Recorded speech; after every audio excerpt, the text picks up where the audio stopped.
Do you know that American and Canadian ginseng is harvested between September and November? This is the perfect time to buy these ingredients fresh for your soups or teas. Hey guys, it's Lisa Tong for TheChineseSoupLady.com.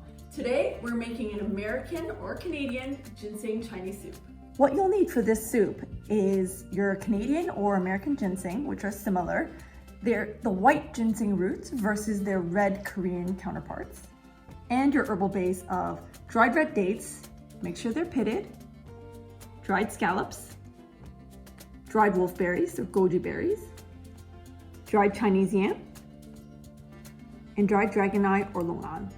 So to really get started, what we'll need is chicken.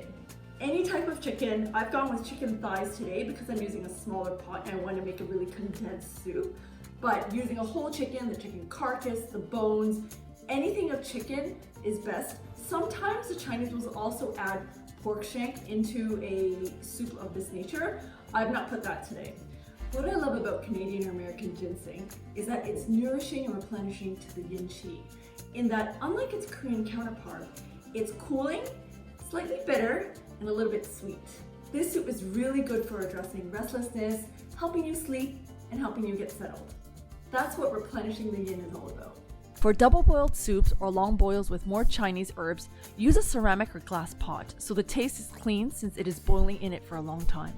Today's pot is perfect for about 3 liters of water or 4 to 6 bowls of soup.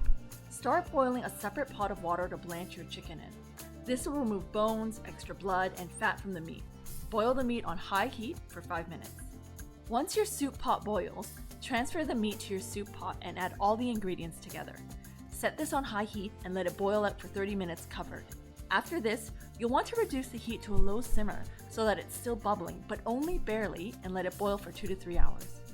Now you've got this beautiful, rich colored, dense chicken ginseng soup that is perfect for the whole family. It's deliciously savory with a hint of bitter aftertones that the Chinese called golden. The chicken thighs can be served with soy sauce as part of the meal, and if you can't finish the soup, reboil covered, don't open it, and you can store it in the fridge directly to be reheated the day after. This is a great thing about the ceramic and glass pots. Don't forget to subscribe, share, and like. If you like these videos, hit the notification bell to be notified every time I post a new video. For more recipes, visit us at TheChineseSoupLady.com.